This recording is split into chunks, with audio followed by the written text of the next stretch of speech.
Hi everyone, it's Casey. Today I'm making a video about my art journey from the time I started art until now. I meant to make this video weeks ago, but I got COVID, so I was sick for the last 3 weeks, and I apologize for any coughing or throat clearing or voice loss that happens. I'm still recovering. So I started art in school. I took 4 years of high school art, and that's where I learned to draw, and I did some painting, but then I didn't do any art at all until my mid-30s.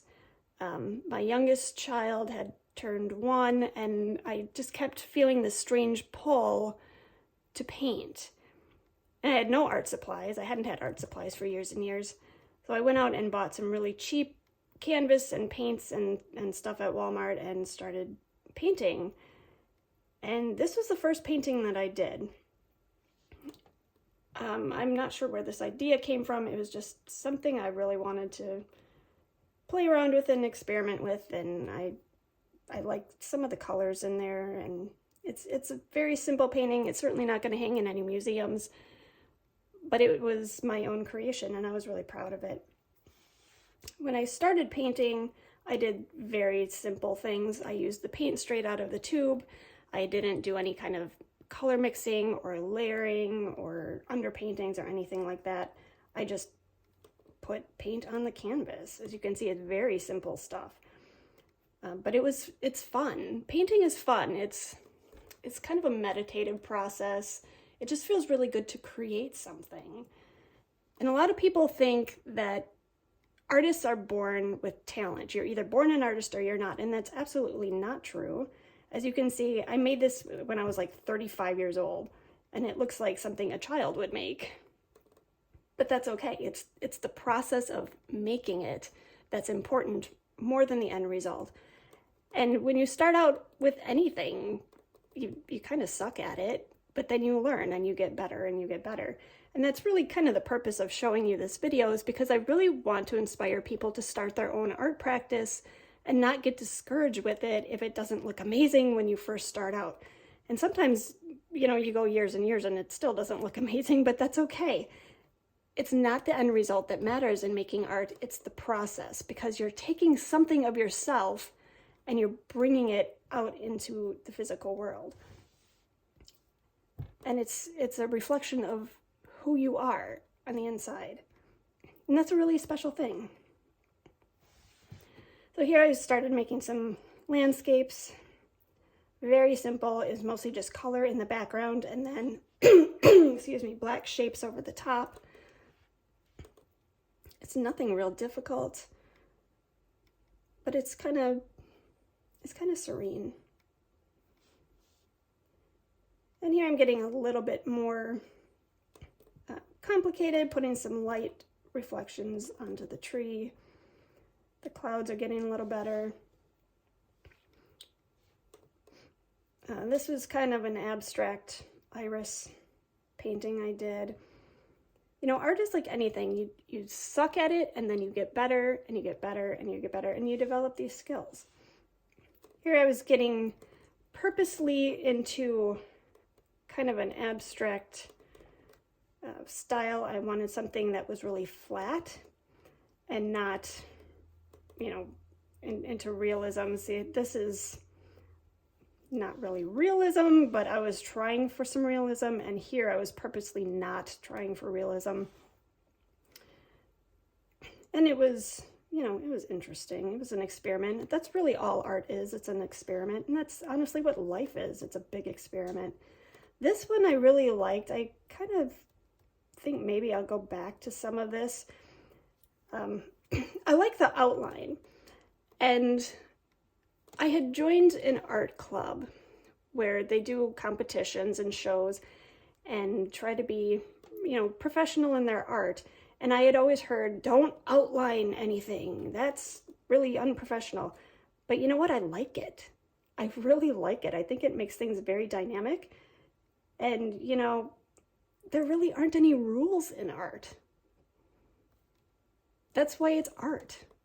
Do whatever you want. Go nuts. Here I was trying to get into a little bit more realism. As you can see, it's not very realistic because I was still learning, and that's totally fine. Art is more about the process than the end result. Here's a little bit more realistic. Just trying to get the individual feathers in the owl. This, I created the entrance to the Upside Down way before Stranger Things came out. I don't know how that happened, but there it is. Yes, it's all my fault.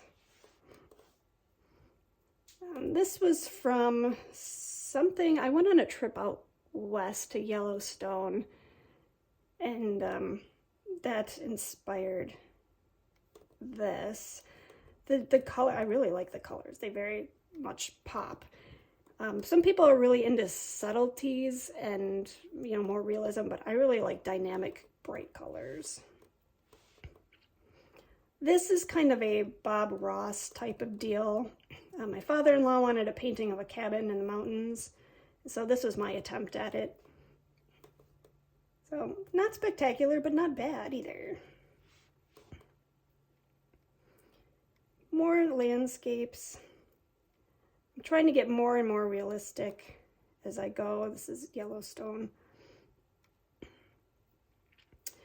This starts some paintings that violate copyright because I didn't know any better. I was looking up pictures on the internet of things to paint, and so I would take a picture and I would paint it. That is fine to do if you're doing it as a practice and you're not trying to make money. But really, you shouldn't copy other people's work because that does violate copyright. But it's so nice looking, isn't it? Whoever took that picture, that was amazing. This too was from a photo. This is my most successful piece to date of light. It's amazing. I love how the light plays all on here. I struggle with light unless I'm looking at a picture. And I personally don't like looking at pictures and trying to paint them because it feels like a photocopy to me. I'm trying really very much to get away from just copying what I see. But at that point, I was copying pictures because that's how you learn. That's how the masters learn. They learned by copying other masters. This is getting a little more into imagination. This actually was a big piece. I had it on my wall for a while. This is colored pencil, I want to say. I'm pretty sure this is colored pencil. My husband actually had this made into greeting cards, which I sent out, I think, 2, and I'm not sure what happened to the rest. This is more colored pencil. This is graphite, obviously. This is when I had a sketchbook and I would sit at my son's soccer games and draw. Okay, this is watercolor. When I was in high school, I took a watercolor class and I hated it because it was a medium that was so hard to control. And I really was all about controlling everything. I liked acrylic because I had exact perfect control over it. And watercolor was so fluid and it went everywhere. And I had such a hard time with it. So I hadn't done any watercolor at all since high school. But when I picked it up again, I was really surprised at how much I liked it. By this point, I understood underpainting. So I had done all of these colors in her face first before I did the wash over top. And I really liked the way that turned out. And this is all very much dry brush here. And then this, of course, is all, you know, wetter. So it flows. There's more watercolor. And here I was trying to be looser with it and not be constrained within, you know, the outlines. So I have some that was very much controlled and some that was a lot less controlled. This is an acrylic that I did. My friend actually took this picture and I painted it. And I had been doing a watercolor for quite a while and went back to acrylic, and I kind of hated the acrylic at that point because it didn't flow the way I wanted it to. And I had to really work at it to get the effects that I wanted. And I thought, oh, I'm never going to paint an acrylic again, which is ridiculous because I paint in acrylic all the time, but I also paint in watercolor all the time. These are different kinds of paints that you have to learn different skills for, and the same with colored pencils. And any medium you use, there are different techniques and things that you can do with it. So you have to kind of learn. This is more graphite. I can do, obviously, realism. I don't like to do realism. I find it extremely tedious. So you have to really get in every little single tiny crevice here and make all the feathers, and it takes forever and it drives me crazy. And I drew this picture partially while I was sitting waiting for my car to get an oil change. I was in the dealership, and there's this guy who works there, and he would come by all the time when I was drawing and tell me, oh, I'm so talented, and he can't even draw a stick figure. And I kept telling him, it's just practice. I could teach you how to draw. It's not hard. It just takes practice. And he didn't believe me. And seriously, if I had a nickel for every time I heard that, I would be totally rich. It's a skill like anything else, and I promise you can learn it. You just have to practice. This picture did not end up in order. It should have been at the beginning of the watercolors, because when I started watercolor, as you can see, is very, very simple. When you start something new, it's not always spectacular, and that's fine. It's not a bad piece. It's just, it's simple. And that's how it should be. Start out simple and then get more complicated. This is watercolor and ink. This is a commentary on homelessness. I actually won a prize at an art show for this piece. And it was a big piece, and to get it framed was a little bit crazy expensive. That's the thing, is framing can be crazy expensive. And I sold, not this piece, but a piece very similar to this with the ink and the watercolor. I sold it at a garage sale because somebody wanted the frame, and I'm assuming they took out my artwork and threw it away. Oh well, that happens. This is one of the few pieces of art that I have actually kept. And I have this hanging in my house along with the next one. I was really proud of this. I put a bumblebee on the mat to make it kind of come out of the picture a little bit. And I thought that was kind of cool. I just like the subject matter. It's very, very relaxing for me. I remember hating doing these flowers, trying to get the shapes of all the darks and the shadows correct. It was driving me crazy and making my eyes cross by the time I was done, but it turned out really nice. This is acrylic. I actually gave this piece to one of my doctors who diagnosed me with a chronic illness that I'd been struggling with for a long time. And I was very thankful to her. So she expressed interest in this piece, so I just gave it to her. This is watercolor. This is a very tight watercolor with not a lot of washes or water in it. It's all right. This piece is the one, excuse me, that I have worked on the longest. And I don't remember how many weeks this took me to do. This is acrylic, and it's from a photo that my brother-in-law took. And I loved the blue guitar. I worked on this piece for so long, and I actually sold it for quite a bit of money. It was hanging in a show. It didn't win a prize in the show, but somebody saw it and wanted to buy it. And I was kind of sad to let it go, but, somebody else wanted it, and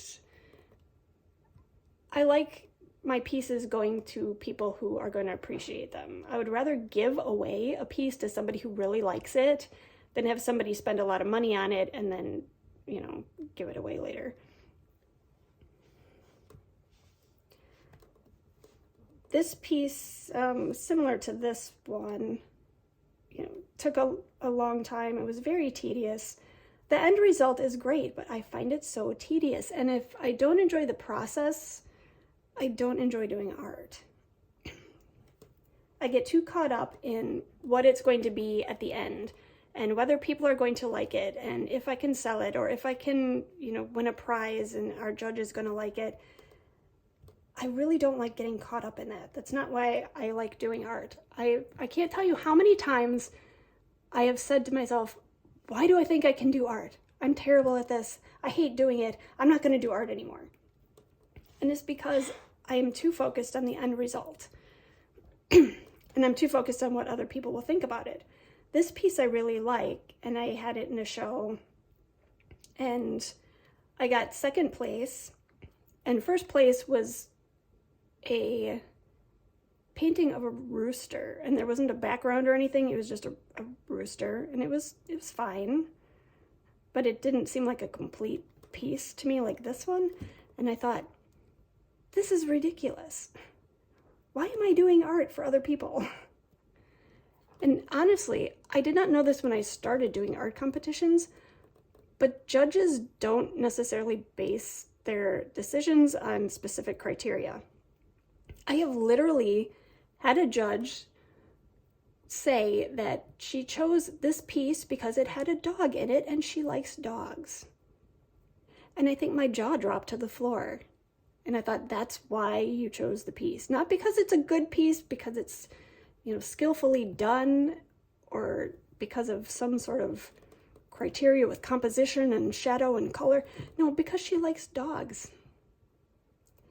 And that's kind of when I realized doing art for other people is a little bit ridiculous.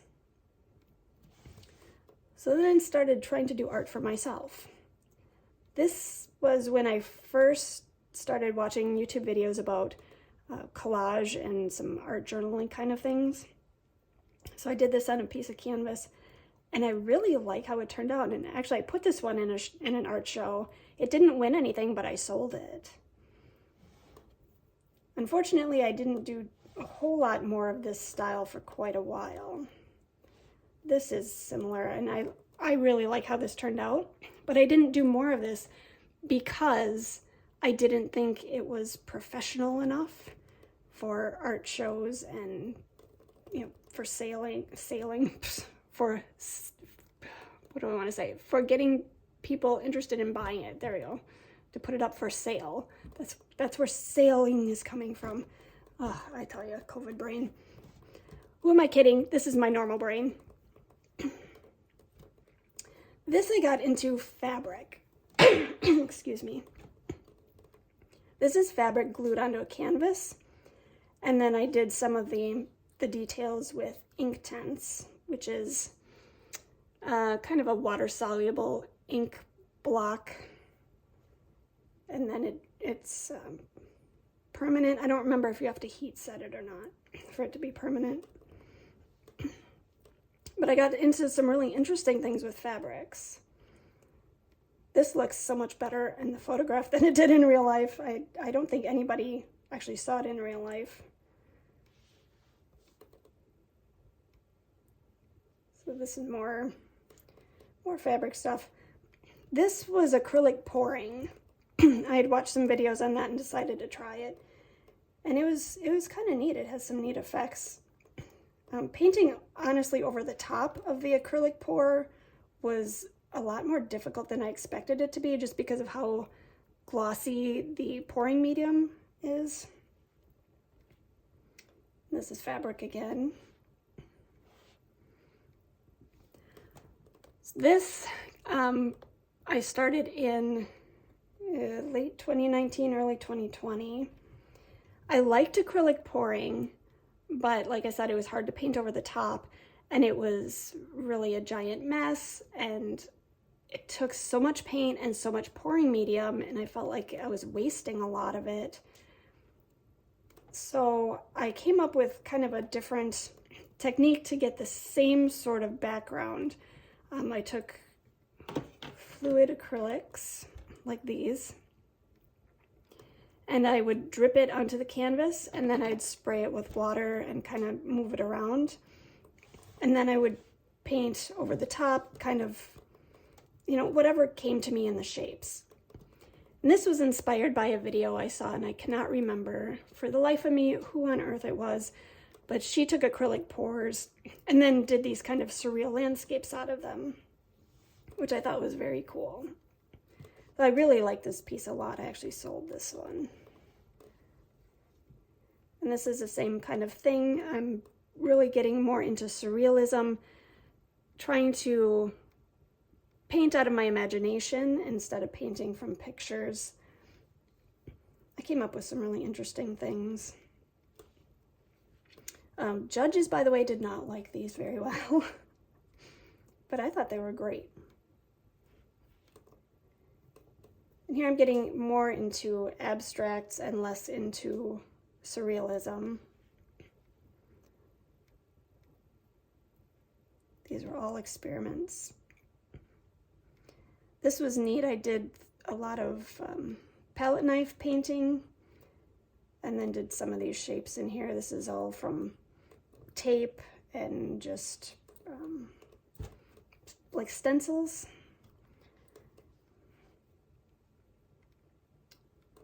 Yep, more into abstract. And at this point, I had done a lot of paintings, and I had a lot of paintings sitting around that I couldn't get rid of.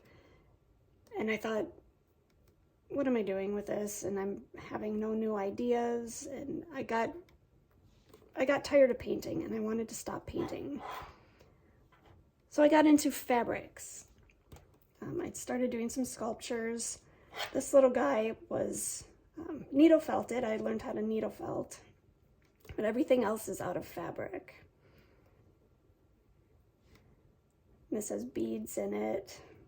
I don't remember what I made these eggs out of. The eggs might have been air dry clay. This is all bead embroidery, and it's very small. It's only the size of a business card. But it turned out pretty nice. I won a competition with it. This is needle felting and some beads in here, and then the butterfly and the border are crochet. So, you know, and this is another thing with my art, is that I start over again and again and again, because I always like growing and learning new things. I don't like doing the same thing over and over again. Some artists do that. They find something they're good at, and that's what they stick with, and they become professional artists that way. But I like doing new things all the time, which is partly why I'm not a professional artist. This is one of my first wet felting techniques. Wet felting was a lot of fun. I had a good time with it, but I only did it for about a year. This has embroidery in it. I hand embroidered all of this. I used to work at a library, and it was a very small library, so I had a lot of downtime. So I'd bring my projects in and work on my projects. Now I'm getting better at the wet felting.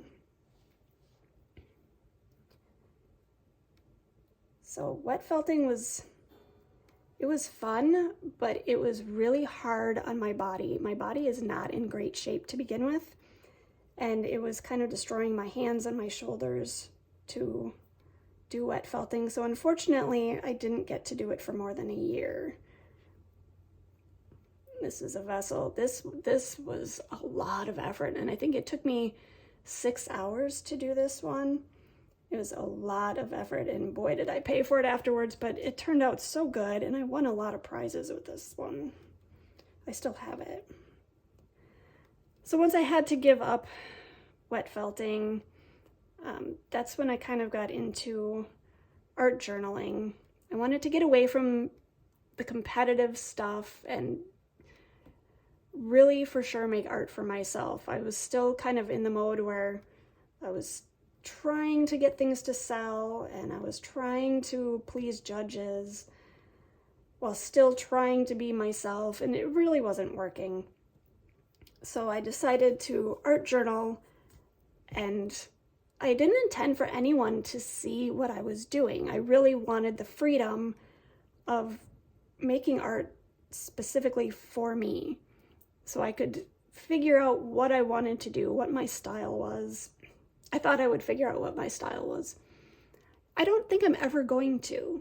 because I like to do different things so many times. This is all stencils and washi tape, and this is lace with some beads on it, and this is a piece of a book page. And this is in my actual journal. And again, starting over and being terrible at it. I really hate this piece right here. This one is meh, but I hate this one. But that's good. It's good to hate your pieces sometimes because it tells you so much. This is too busy. I don't like it when things are too busy. You know, I kept working at it and working at it to the point where it's better than what it was, but I still don't like it. But I know why I don't like it. And so I can apply that to future pieces. This one I went the opposite, where this has so much stuff in it, it makes my eyes cross. This doesn't quite have enough in it,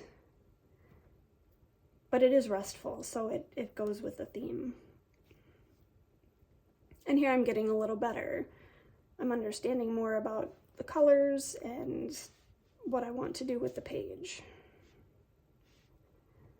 Same with this, I wanted to do a little more drawing, but I wanted more abstract kind of drawing and not realistic drawing. And here I'm getting even less realistic,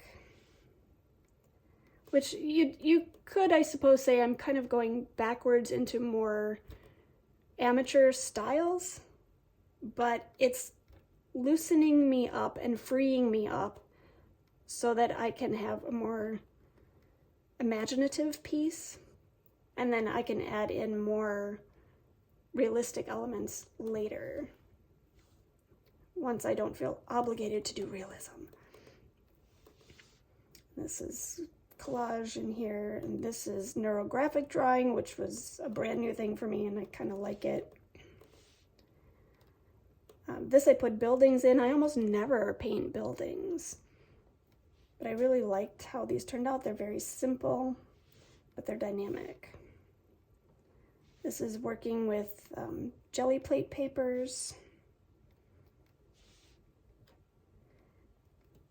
This has, you know, the collage, and it has the stencils, and it has the circles with the mark making, and then it has some not really realistic elements, but more graphic elements to it, and I hand drew those.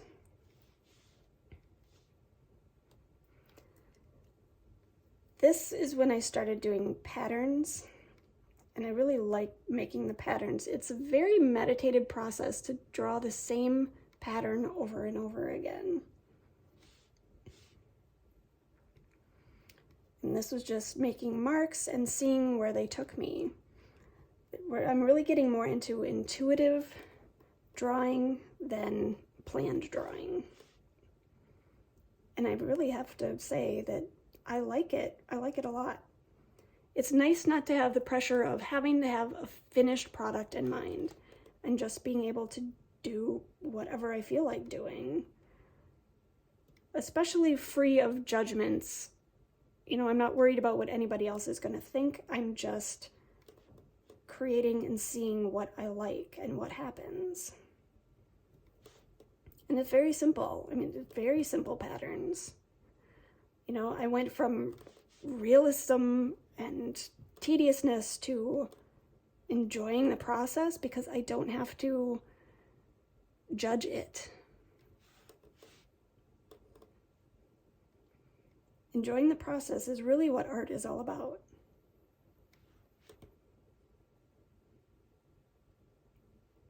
I had the best time just making these little dots.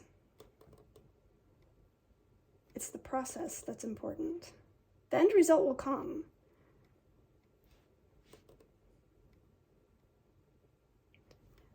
So that's my art journey, and I hope that I inspired you to go on your own art journey. So, yeah. I will make more videos on my art journaling and show you how I make some of my pages, so come back soon. Thanks, bye.